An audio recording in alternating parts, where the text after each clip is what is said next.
हितार्थाय तत्त्वबोधोऽभिधीयते।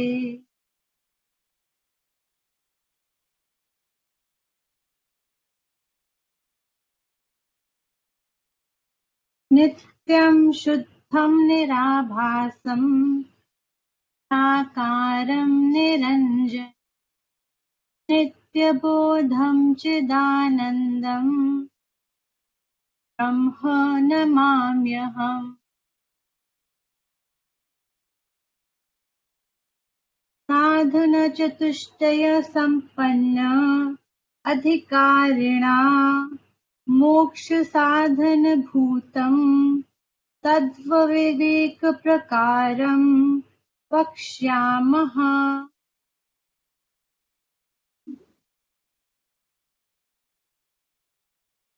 साधनचतुष्टयं किम्?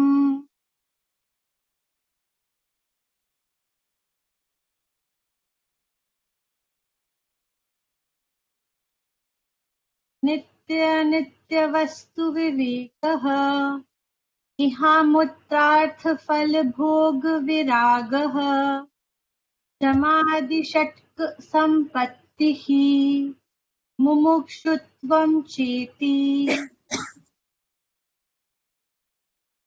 नित्यानित्यवस्तुविवेकः कः?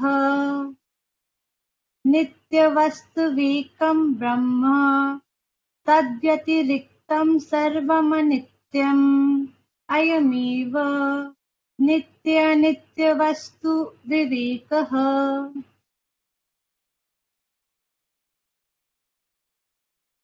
विरागः कः? इह स्वर्गभोगेषु इच्छाराहित्यम् किं नं वैराग्यम् अदृढरागद्वेषवत्वम् शोभनाध्यास। Very good. So we are seeing excellent Megha. We are seeing Vairagyam, and we were on what are the types of or intensities of Vairagyam.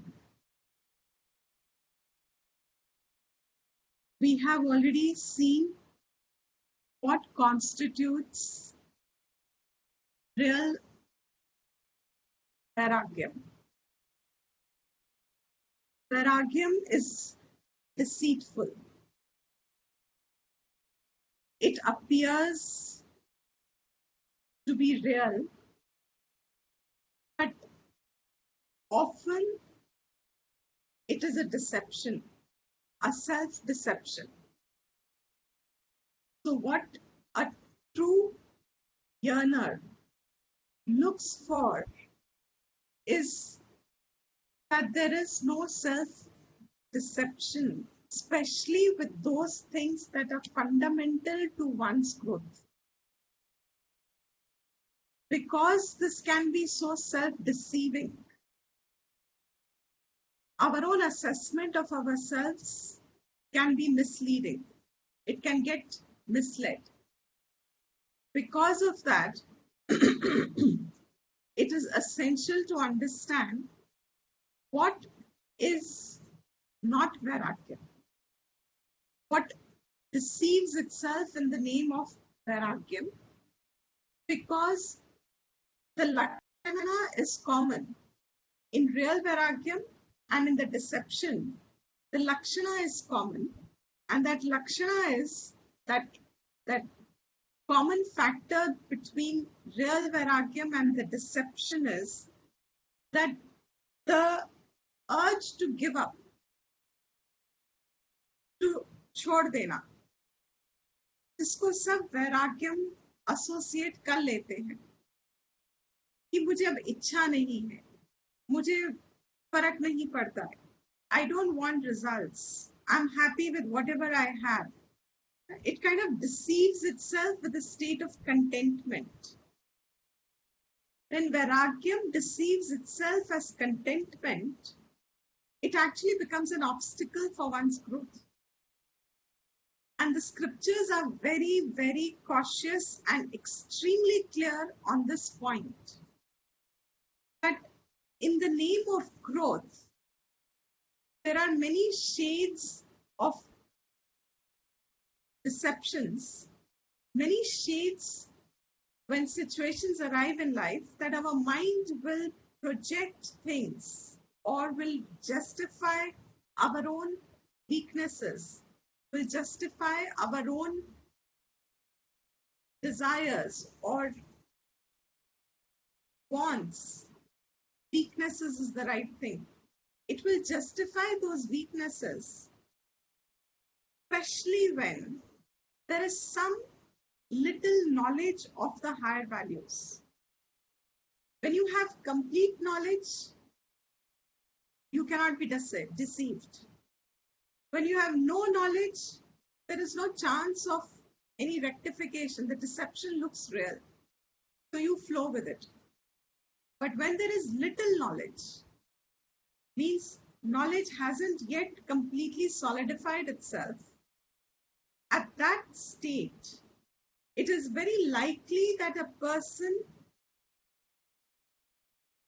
slips into self-deception by acknowledging the values of the higher with a short path, means instant usage of the value without having worked on it. A tendency to justify. When you ask a child who has done something, what he should not have done, she should not have done, some little naughty thing in their natural tendency, and you said don't go near that shelf, and they just go to that shelf, and then you just pop in and you just say, you've not yet started scolding, but you just say, the child automatically knows that you had said it was not to do that, but it is still doing that, and that instantly the child starts to justify. As if कुछ किया नहीं है, हमने कुछ नहीं किया. That instant justification is a very natural tendency in all of us, in human beings. So what happens when there is a difficult situation, a seemingly difficult situation to us, to our capacity, at that time, that little knowledge that one may have overheard, even convinced about, those words start to appear as real. Nahi chahiye, nahi karna. That self-deception, if one is not careful, can become an obstacle. So scriptures, our scriptures, Shastra warns people, warns as in educates people. And it is always better to be cautious. There is no harm in having desires. It's not wrong. There is nothing wrong in pursuing desires. It is far better to pursue desire than to give up the pursuit and call it Vairagyam. Give up the pursuit of its fulfillment in the name of growing out of its wants and needs. In the name of justifying the hardships that it may bring to its pursuit. In the name of that, this instant giving up is cautioned. Better not to encourage it. So to say that we said what was not Vairagyam and what is Vairagyam. In between this, the person's growth depends upon how much he is able to see facts as they are, principles of life as they are, recognize things as they are without the emotions playing up too much, In that viveka that starts directing the life, the vairagyam automatically starts to grow. True vairagyam, he said, is only that which is coming from deep understanding, seeing things as they are. When something is seen as is, what is not falls off. When something is recognized as real, then what appeared real automatically loses itself. It's lost its value. Therefore, as much as one's viveka in life begins to operate, discernment begins to operate, guide the person in life. As much as correct thinking guides the person in their life, to that an extent they will find vairagyam is automatically discovered. And I am repeating myself, vairagyam only means placing a right value to what it deserves.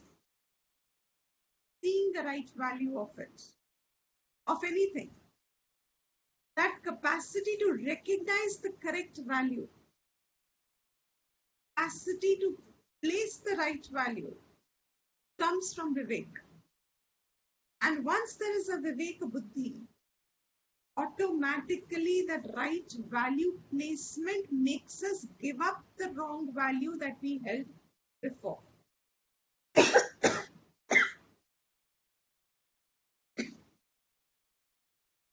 So the intensities were, initially, there is a lot of temptation, like I gave the example of the child, खिंचता है तुम्हारी तरफ. Objects, pleasures pull us. When they pull us, the justifications start to want them first. Why do I need them? Why do I want them?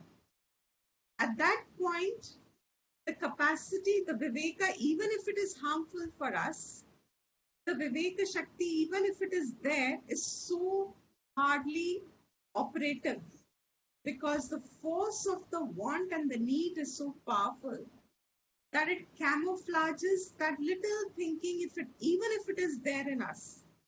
If it is not there, then anyway there is no question of vairagyam. But only when there is some right thinking, but the pull of the desired fulfillment is so strong that it camouflages it. It pulls down, it blankets the correct thinking. And we start first with justification of what we want. That stage of vairagyam is manda vairagyam. There's hardly any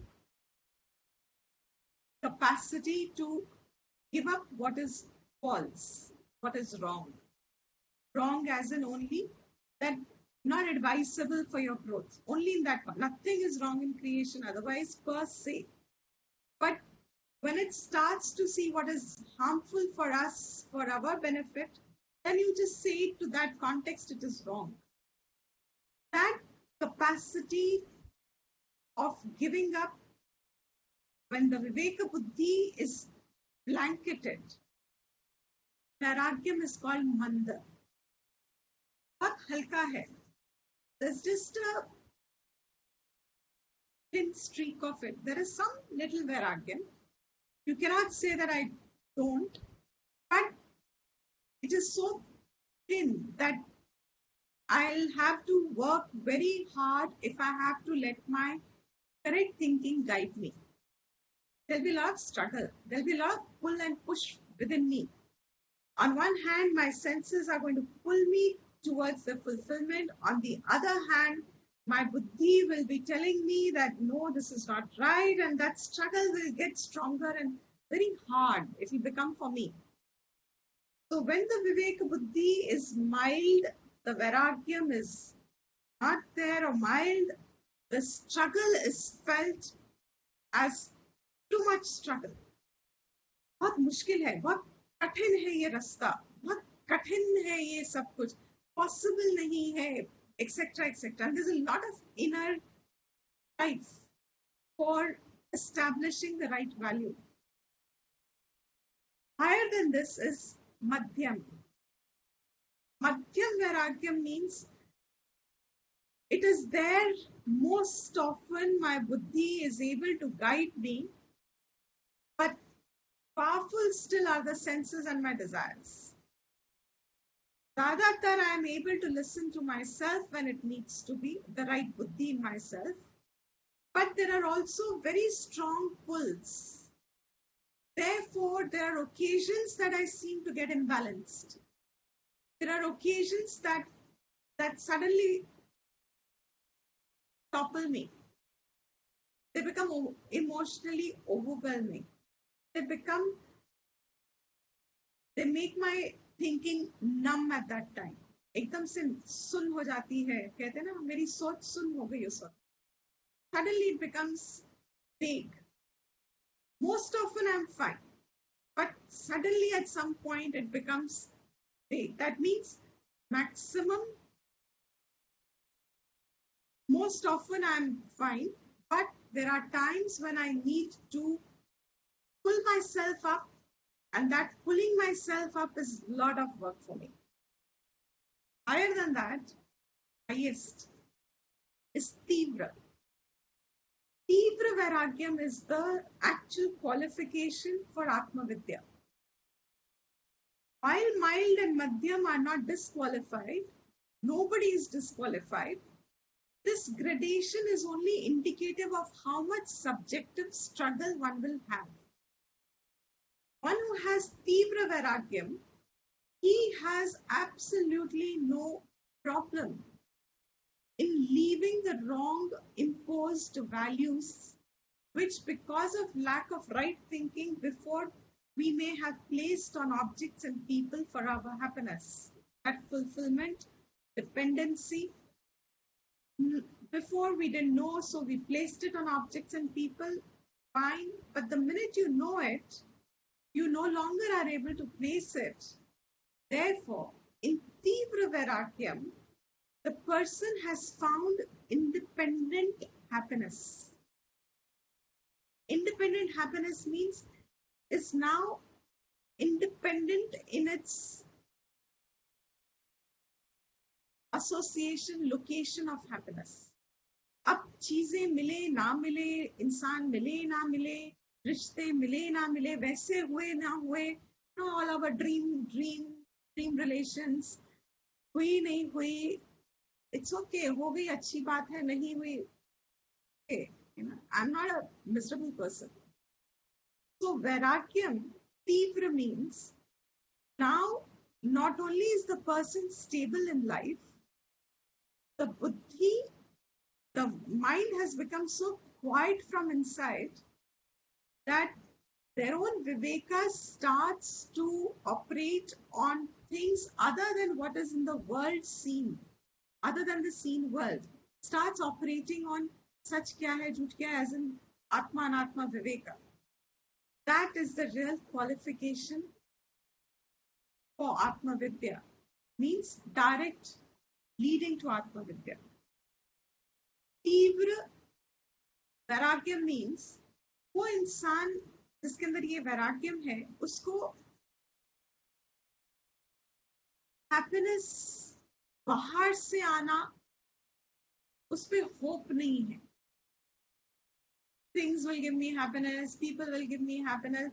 No, this person is cheerful by himself, by herself, happy by himself, by herself, because this person recognizes that nothing from outside, no condition, no situation, no person, no status, nothing is the right word. Nothing can actually give me the lasting happiness which I actually ask for. So the serious means तीव्र वैराग्यम, इसकी intensity इतनी होती है कि चीजों के अंदर घुसने का भी मन नहीं करता है उस इंसान का. They don't want to go into things. They don't want to do unnecessary engagements. They don't want to be, they are content in the real sense. Without things, without people, whatever is required for their sharir yatra is the word scriptures use. जब तक जन्म है और मरण है उसके बीच में एक शरीर यात्रा है. शरीर की अपनी षड विकार की यात्रा है. जब तक शरीर अपनी यात्रा कर रहा है, इस देह में हम बैठे हैं, जब तक हम इस देह के साथ जुड़े हैं, तब तक कुछ चीजें देह को चाहिए. That little thing that they want, they are happy with that much if they get that much. More than that, there is no expectation from life as such, because the clarity is, I lose nothing here if I get nothing.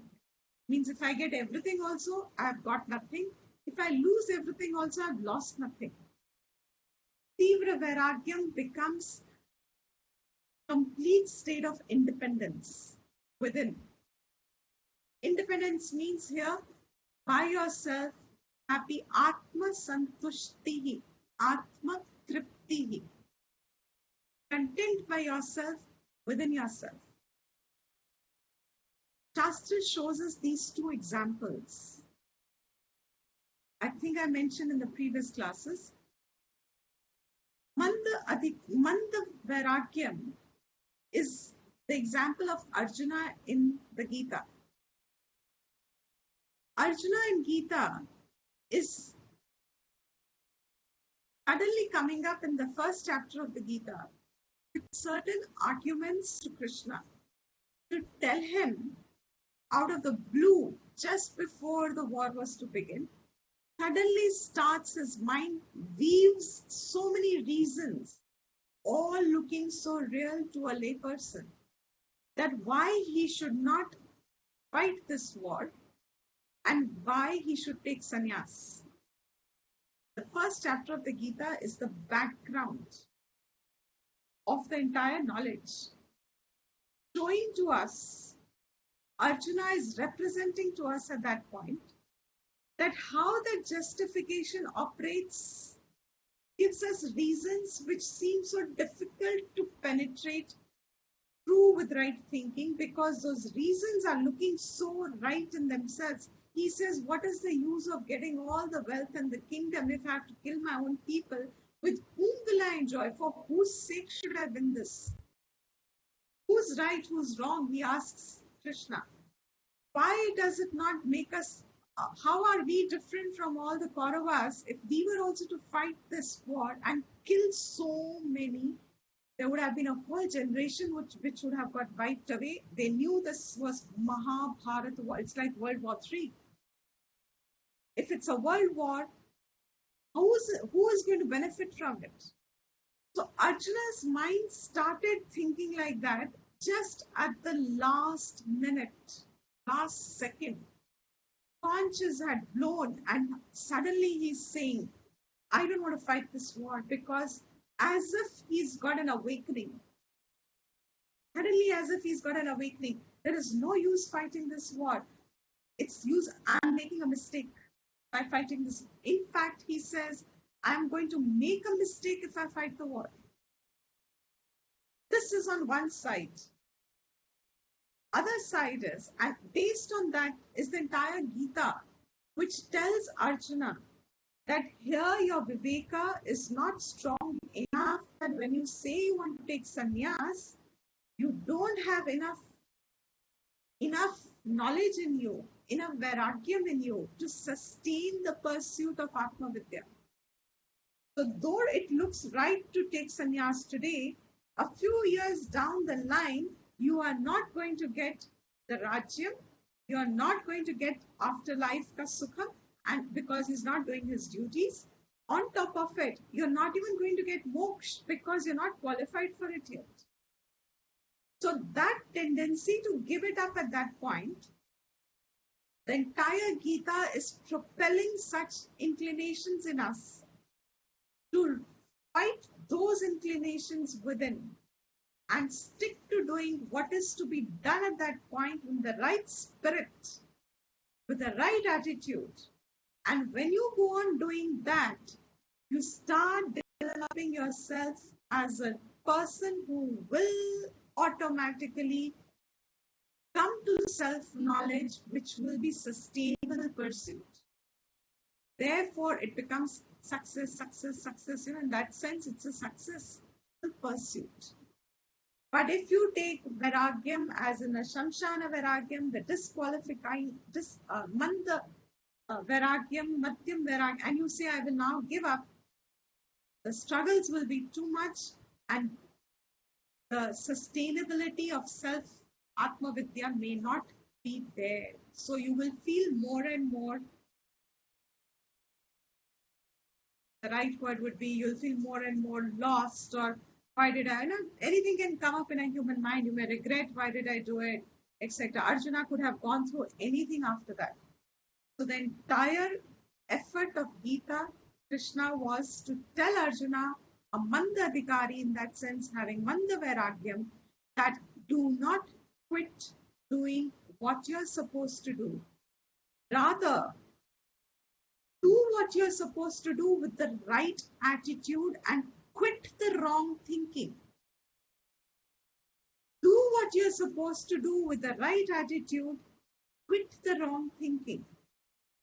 That quitting of the wrong thinking will be called Vairagyam with reference to detachment, etc.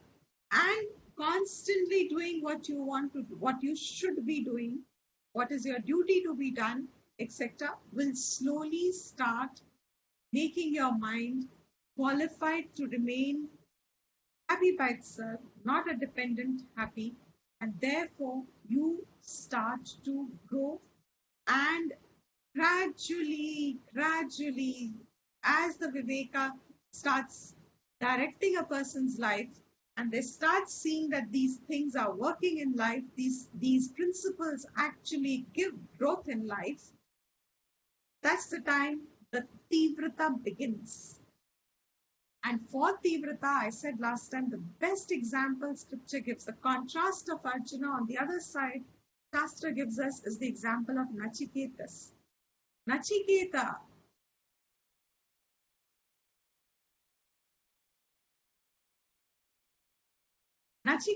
in Katha Upanishad. Katha Upanishad is one of the Upanishads. Many of you may have heard the story. The story is actually between a young boy, a small boy, not even a young boy, a toddler as in like still just growing, not yet into his teens. The age is said to be between 8 and 10, Kaumaram. Before that, 8 and 10-year-old boy has a meeting with Lord Yama, Lord of Death. He has a meeting with death. I'm not going to the story behind. I'm coming straight to the point where his Vairagyam is expressed in the Shastram, in the Upanishad. By whatever virtues he has earned 3 boons from Yama, because he spent 3 nights outside Yama's gate, hungry, being a Brahmin boy. If you leave a Brahmin without feeding, in that time, Nachiketas' household was in a great concern that they may incur a certain kind of a papam called Pratyaya papam, which means what you were to do and you did not do, that giving up of doing what you were supposed to do will result in some sort of a non-doing action. That non-doing action of yours that you were supposed to have done may result in a wrong way, means will give you a contrary result. To prevent that contrary result, Yama grants Nachiketas 3 boons. The first 2 boons that he took was actually for his father, because of whom he went to meet Yama. He was given away in Danam to Yama, to death. And in that first boon, he just asks that let his father be pacified. His father's angry, etc. Let him be pacified, let him be calm. And he tells Yama in the first boon that when you let me go from here, my father should receive me, recognize me, and be happy to see me, etc. So that first boon that he takes is for his father's sake, the immediate duty. His immediate duty is what he fulfills in the first boon. The second boon that he asks for is for the sake of society. He saw in the heavens there were a lot of pleasures and happiness and a lot of long life, disease-free life, etc. And he feels that people in the world also ask for it. So he asks Yama that he should be given the knowledge of those actions, karmas, by doing which a person gets such a heavenly life. Because in the world there is very little knowledge of it. So he asks Yama of that particular karma, Savaidika karma, a particular karma which and all the nuances of it, so that whoever desires for such a life, this knowledge should become available to them and they can do that karma and then they'll get that heavenly life. Two done. Yama grants him. Third boon is where Kathopanishad becomes the Upanishad. It's Atma Vidya. In the third boon, each 10-year-old boy asks death. And this is the verse that he asks. I know most of you would not understand Sanskrit, but it is not so difficult when we break it up. So I'll try and chant it. Yeyam prete vichikitsa manushye asti tyeke nayam asti chaike etat vittya manushishyas vayaham varanamesha parastritiyaha yeyam prete vichikitsa manushye. He says, in the Manushya Loka, Vichikitsa means सब लोग बहुत सोचते हैं इस बात को लेके. There's a lot of thinking in Manushya Loka. Remember, Nachiketa has gone to Yamalok. Yamalok means one of the heavens. So he's no longer at that point in the world here. So in the heaven, he's telling Yama, he says in the world down there, means in the Manushya Loka, people think a lot about this. They don't know this, but they think a lot. There are a lot of varied opinions on it. Various options people think of. What is it? Ye yam prete. Ya yam prete. Prete means after death. Yam, iska, जो अभी यहाँ पे जिंदा है, after death, मृत्यु पे, asti iti, does he continue to remain? Nayam asti iti eke. Some say that on death of the body, this person continues to exist without the body. And some say there is no continuity, there is no existence. With death, everything goes, there's nothing there after that. This life alone is.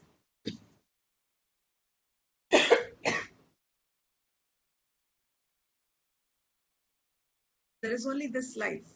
There is nothing other than this life.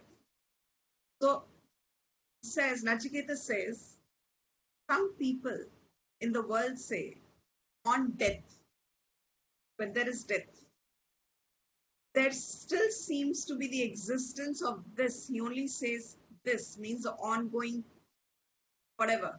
Does something survive the death or is there nothing?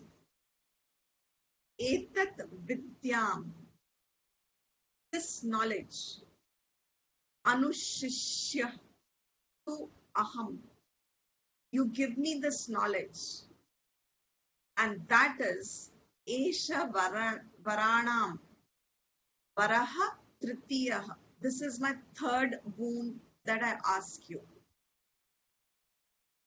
This, however much I can spend my life just talking on Nachiketa, nothing else, because the Shastra has unfolded so much in this character of this boy. Everything fits into what is a real pursuit about. He is asked the first two boons with reference to the world, parent, world. The third boon that he asks for is something that is what happens to the life after the death of the body. And whom is he asking? He's asking Lord of Death, Yama, Yamarajadharma. Yama is the Lord of Death. भगवान है वो मृत्यु का.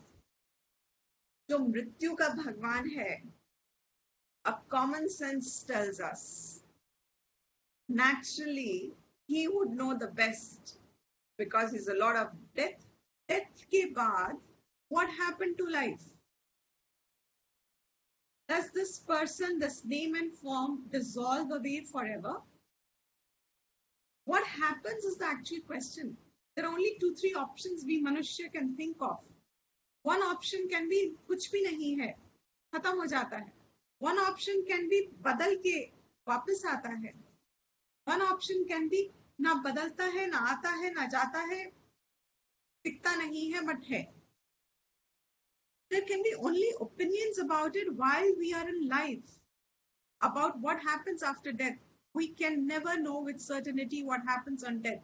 But Bhagwan Yama, Lord of Death, would certainly know it. So Nachiketa, the wise boy, he asks this knowledge, Etat Vidya, Anushishya, you teach me. He doesn't say you summon me, lecture me, and I will follow whatever you say, nothing doing.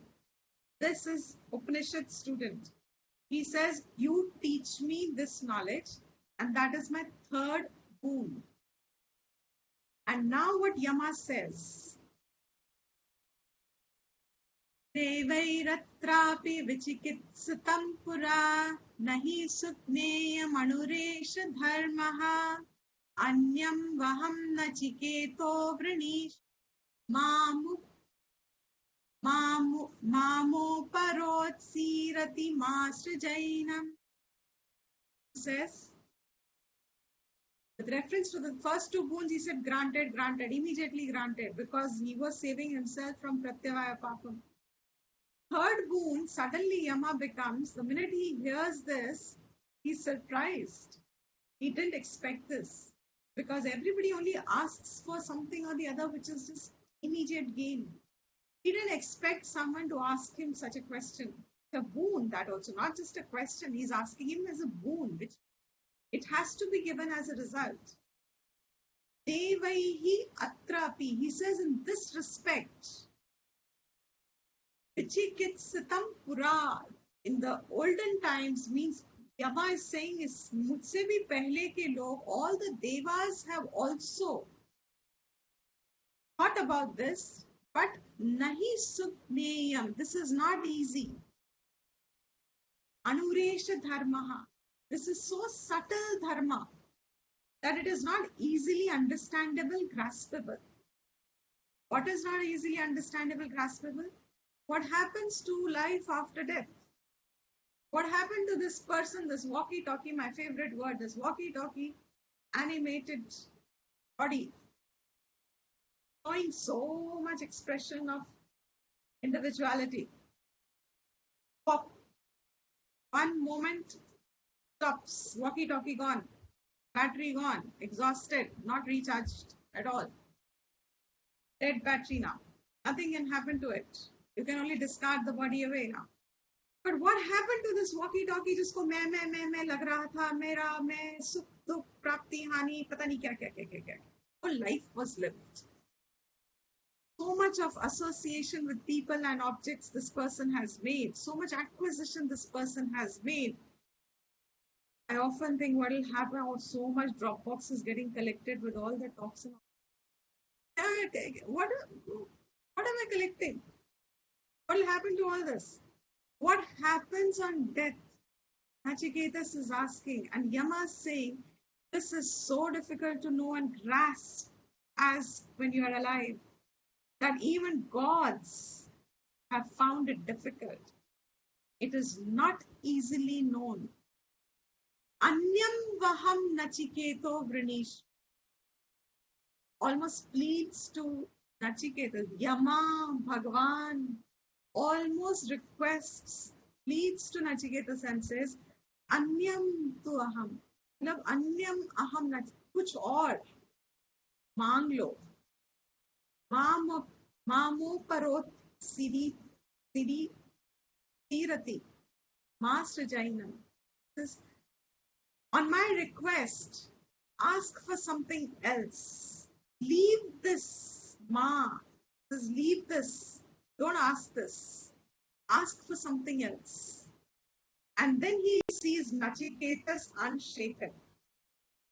He must be absolutely listening to Yama, but not responding back, not acknowledging what Yama just told him. What Yama told him? He's almost telling him, you're an 8-10-year-old boy. You're asking much above your capacity.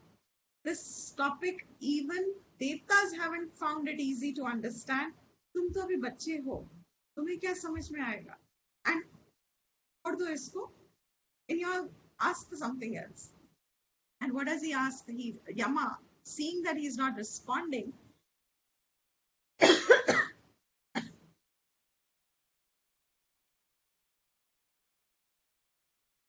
wants to give him some boons, some gifts.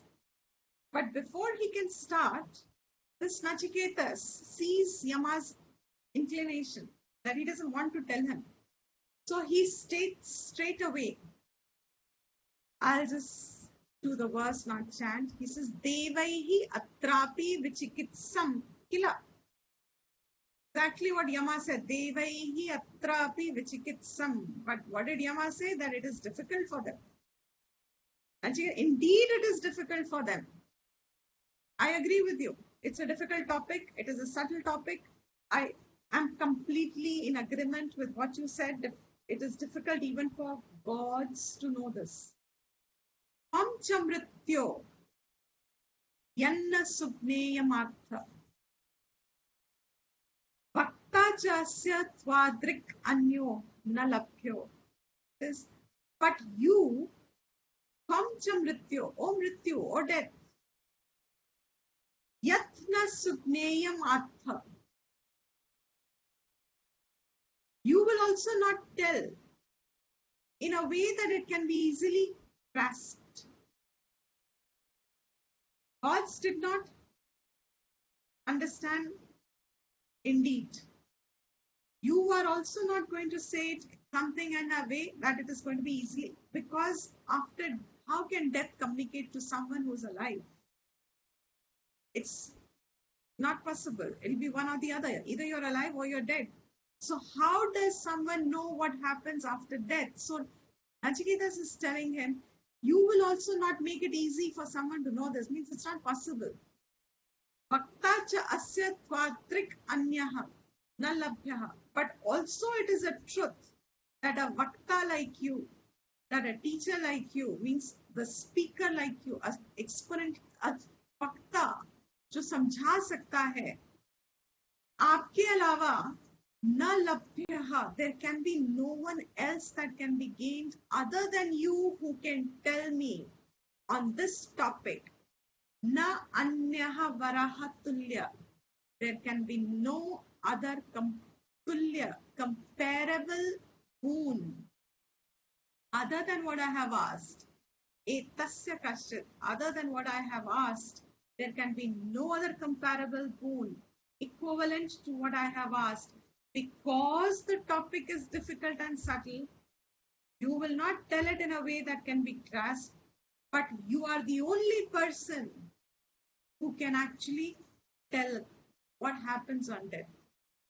Therefore, I will not ask any other boon, only one. This as my third boon, which is what happens to this existence that I call as me and my, when I go back, supposing he says, and I will be Nachiketas, I'll be son to my father, and I'll be the king tomorrow, and I will have my subjects, and I will have my body, I will have all this, but when I die and I come to you, people back there do not know what happens to this. Do I actually have a continuity or do I not have a continuity? What will happen? So Yama now begins to sense this boy is Ziddi. You know how when they get stubborn, they refuse to listen to anything else. So Yama understands that this boy seems to have his intent. He's just 8, 10 year old, but his intentions are serious. He's not shaking up at all. So what he says to him, he says, Tatayusha putra pautran vrinishva bahun pashun hasti hiranyamashwan bhumaihi mahad ayatanam vrinishva swayam cha jiva sharado yavat ichhasi. He says, O Nachiketa, इस third boon की जगह, let me offer you something else. Let me give you some suggestions, ideas. Maybe you may want to take them. The idea he starts to give them, he says, you can ask for any of this. What? You can ask for Shata Yusha Putra Pautran. Because you can ask for sons and grandsons and each living a healthy life up to 100 years. Because we are all fearful, no? When we have children and when we have grandchildren, we are so fearful that initially, when their life is still fragile, you think, I hope they live healthy life. I hope they live a long life. I hope they live a full life. You know, so Yama is telling 8-10 years because की तो जिंदगी शुरू हुई है ना, साल का बच्चा है. He says, तुम मुझसे मतलब इतना लंबा, you ask for sons, you ask for grandchildren, and you ask that each one of them live 100 years life. Not only that, you ask for bahun pashun. You ask me for any number of animals, pet animals, obviously, I presume he means hens and ducks, and you ask for any number of pashu, hasti, elephants. In those days, these were the treasures. They marked the richness of a person. Because you ask for hasti, hiranya, ashwan, gold, hiranya. Here can be the deers, it can be gold. You ask for gold, you ask for horses, you ask for as much as you want of all this. Humaihi mahad ayatanam pranish. Even you ask for reigning the universe, not just this world. You ask for 3 heaven. Humaihi mahad ayatanam. Ask me for a lot, huge kingdom in this. And not only ask for a kingdom and all this, you also ask yourself, you also ask for yourself a very long life. As long as you want to live and reign here. You ask for as much life as you want, I'm ready to give. Means I will not take your life till you are ready to give up your life to me. Yama says, I will not take your life till you want to give up your life. So you can live as long as you want with all this that I'm giving you. Nachiketas must have remained taken. Listening. Absolutely. My joke is, of course, if you turn this into today's language, I'll give you Ferraris, I'll give you world tours, COVID-free times. I will give you a jet plane, I will give you whatever you want to multiply. Whatever you think here. Everything you multiply. Yama is ready to give him, in bargain of what? He should not ask him that vidya. ये मत पूछना कि तुम्हारा मृत्यु के बाद क्या हो रहा है.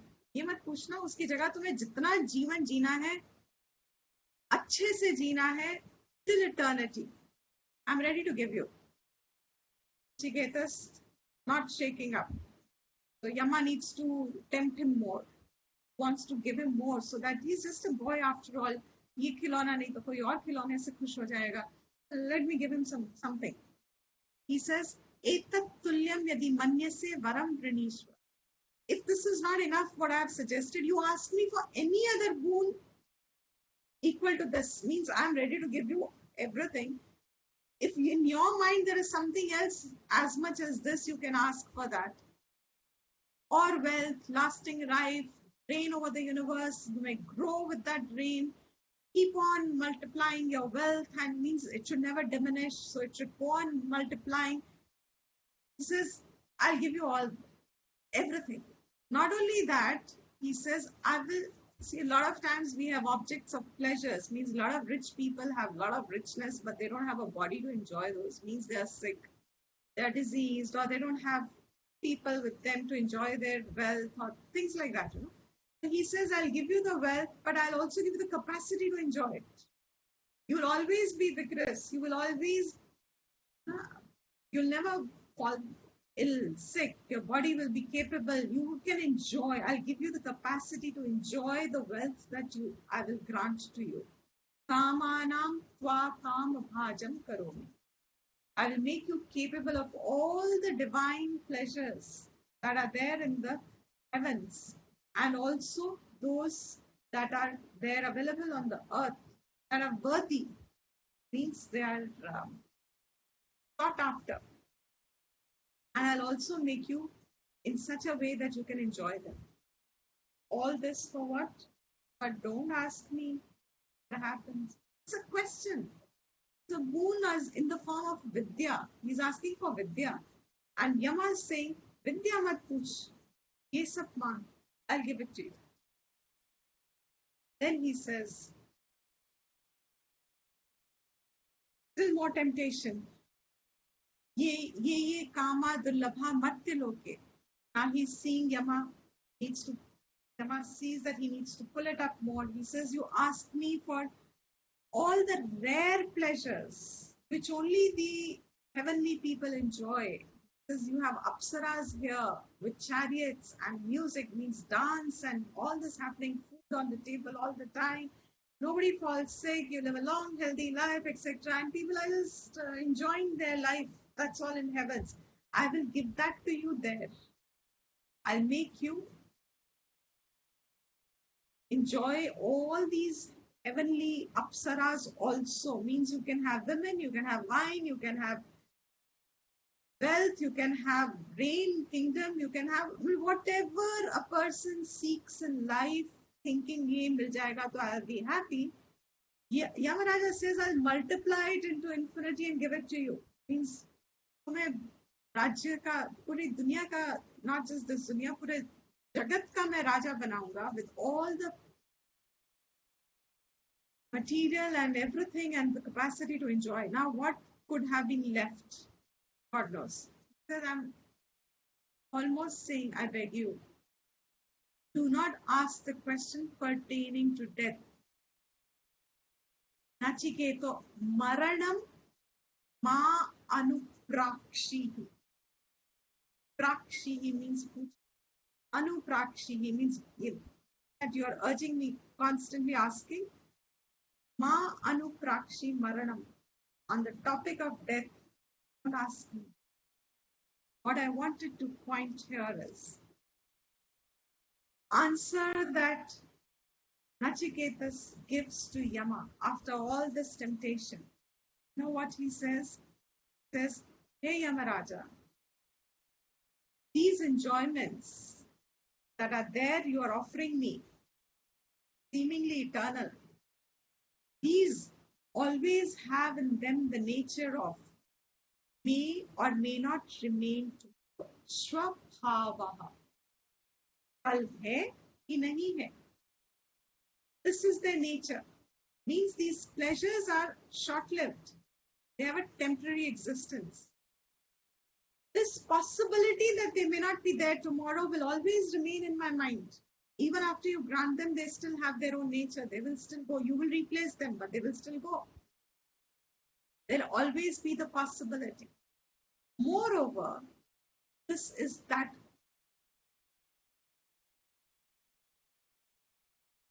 moreover, he says, the capacity of sense enjoyments has in it ingrained that they diminish the strength of the senses.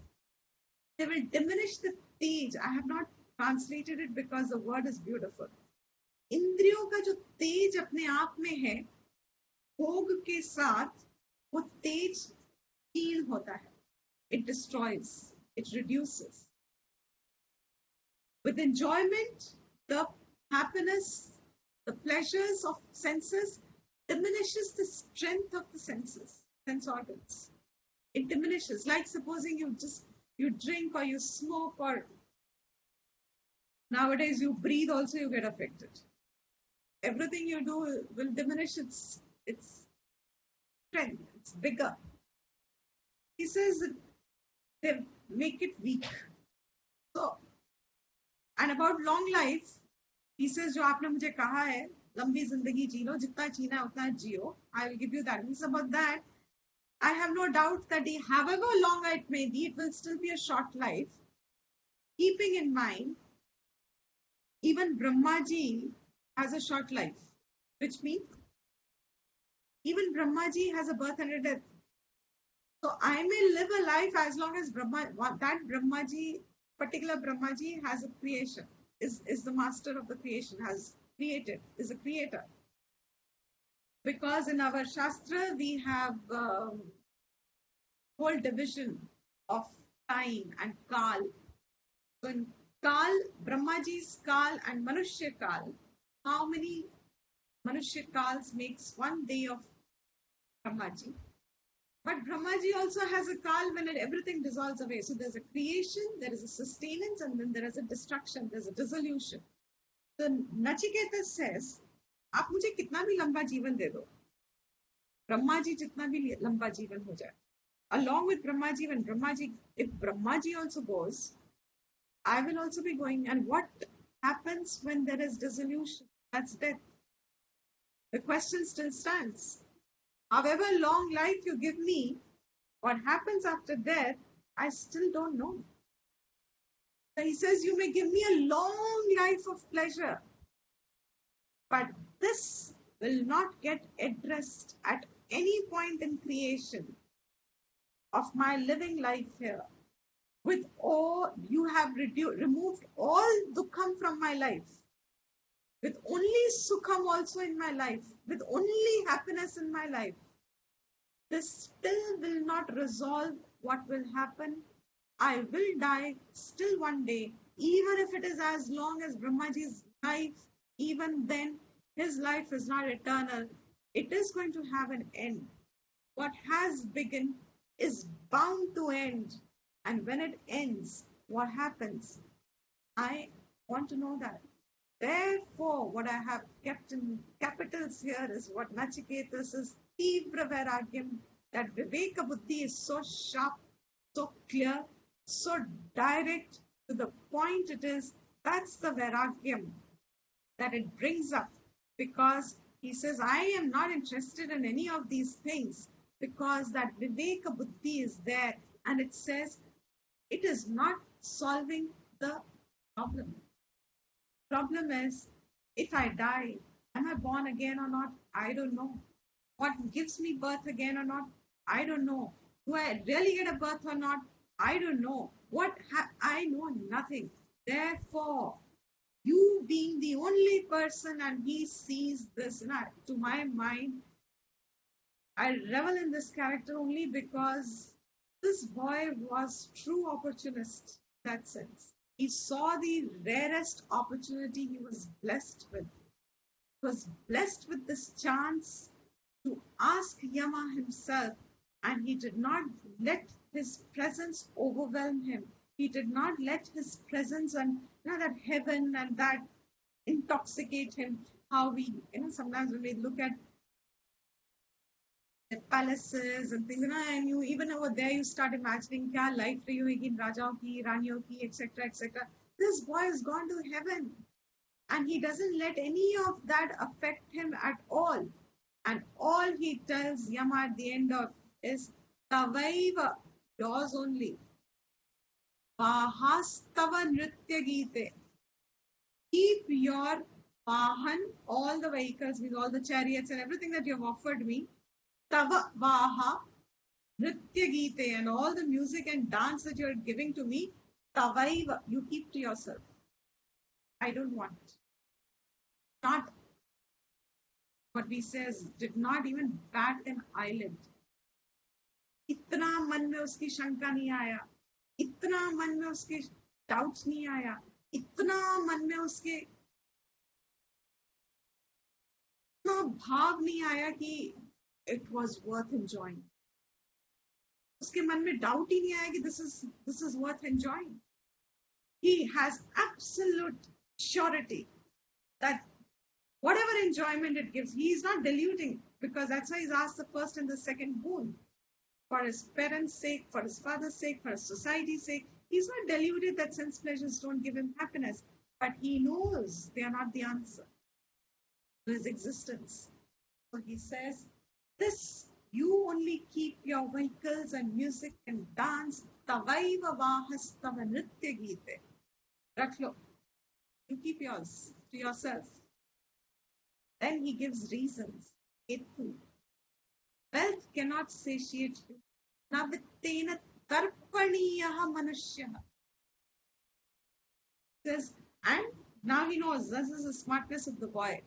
He knows whenever, in those days, even now, I guess some traditionalists still follow it. When you have relatives visiting you or something, there always some exchange of gifts. So you give them something, especially even when they come and stay with you, you give them. Now this boy says, I have come to your place. Surely you're not going to let me go empty-handed. You will definitely give me some. You are so rich, you're so, and you always give gifts according to your status. So he says, since you are so rich, I've already met you. You will anyway give me some wealth. You're not going to deny me any. When I go back, you're going to give me some gift. And as long as you rule, you will anyway not take my life now. So I don't need to waste my boon for these things which you will anyway give me. Now that I have come in contact with you, I'm anyway going to get them from you. So why will I waste this boon? Because I'm very sure, he says, that any amount of wealth actually will not satiate humans. And whatever you give me as my gift will be enough for me. I'll be happy with that much because I know that you're not going to give me less also. Then he says, having reached those who never, means he's now saying, I have already come to heavens. And I'm seeing all of you living here, those who have never aged, who don't age as a human span sees it. From here, when I see life below, which thinking person, he says, Abhidhyayan varnaha ati pramodan ati dirghe jivite korameta. He says, who thinking person is going to ask for a long life with pleasures born of the body? कोई भी सोचने वाला इंसान क्यों ऐसा कुछ मांगेगा आपसे कि मुझे इतनी लंबी जिंदगी life? He says, no thinking person can ask, because I've seen you people up here anyway from this is that pleasure, and seeing this also, going back and asking for this, who will want this? And saying this now, he's actually telling Yama, he's shown that characteristic of what is Tivra Vairagyam. And in Tivra Vairagyam, as I have tried to say, there is nothing that you need. There is nothing that actually holds to you. These things don't hold to you. They don't hold you. These things they don't find you. You don't find them fascinating. You don't find enjoyments in them in the way that they don't delude you. They are fine as some happiness. Yes, they are comforts, their happiness. All that is acceptable. But they are not something that can replace the necessity. Necessity is knowledge. Knowledge is the necessity. Which knowledge? Knowledge of my existence while I am alive. Because once I die, I anyway don't know. While I am alive, if I spend my life with these enjoyments, I remain ignorant. And that is the viveka, which automatically just makes a person not seek them. While they don't deny what comes to them, because something or the other, this creation has kept some little portion for every person. Every life form has something written for them. जो उनसे कोई नहीं छीन सकता. All thinking people, they abide in that. कुछ तो लिखा है ना, कुछ तो मिला, some little धन ही सही, some little शरण ही सही, कुछ तो अपने नाम पे कुछ तो लिखा हुआ भगवान ने भेज के. Everybody has a life, what we say as प्रारब्ध. आपका जन्म है, आपकी मृत्यु के बीच में जो आपका जीवन है, इस जीवन को बिताने के लिए कुछ मिनिमम इंफ्रास्ट्रक्चर तो भगवान ने साथ दिया ही होगा. I mean to say that language. Some minimum material gain so he must have kept, because how will you live this life? So if you're between your life and your death, there must be something minimum anyway provided for you. A thinking person, Nachiketas represents all thinking people. And he says that should be enough for us to live our life. Why will I waste my time to acquire something which anyway is going to be lived? Plus, now you see it in this context. He says, death will seize it. All my acquisitions, death will take away. You will take away Yama. Tabhi to tum itne rich ho, I would have added. That is why you're so rich, because you've taken everybody's wealth with you. Once they die, what is there? They don't carry it with them. So who carries it? Was joke. Your families, etc. That's why there's so much jagda. But besides the point, this is just a way of saying the person is not going to carry it. So he says, Nachiketa says, you keep all this tempting talk to yourself. You keep all that you want to give me. My own thinking tells me they'll be as short-lived, whatever long life it could be, they're still short-lived. And they are not the answer to my existence. That I'm born, that I die. And you alone are the one who takes life with them. So tell me, what happens? So you see how Viveka and Vairagyam are actually two sides of a coin. जब तक आपकी बुद्धि इन चीजों पे विचार करके वैराग्य नहीं ला रही, तब तक वो वैराग्य नहीं है. तब तक it is always safer to say, I could be avoiding my duties. I could be wanting to give them up. I could be wanting to find it's a better to err on the right side, because if your buddhi is really sharp and clear about it, vairagyam doesn't make you leave something. Nothing clings to you. आपको छोड़ना नहीं पड़ता, कुछ चीज आपके साथ पकड़ी ही नहीं जाती, आप पकड़ ही नहीं पाते उसको. I hope you see the difference there. You don't have to leave anything. Nothing has got attached to you. Nothing can get attached to you. You don't get attached to anything. Means nothing really you hold on to, because there's nothing worthwhile holding on to. That Vairagyam, Tivra Vairagyam. Now this boy is showing that Tivra Vairagyam. Therefore he's showing the qualification in his straight question.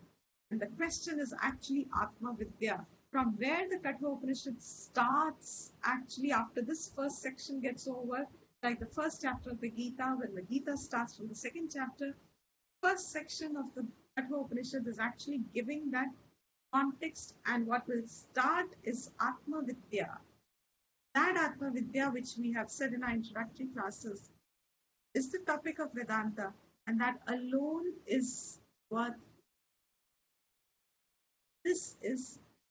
What Vairagyam is. There are a few more verses to make it comprehensive in your mind, that as clear as it gets, either systematically or so far. I'm just making it faithfully.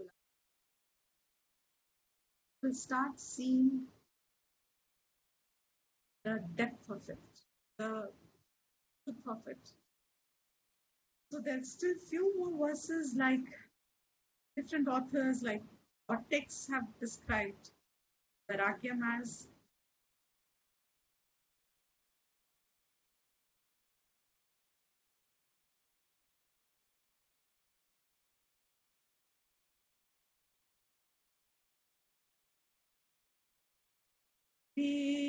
भवन्तु सुखिनः सर्वे रामया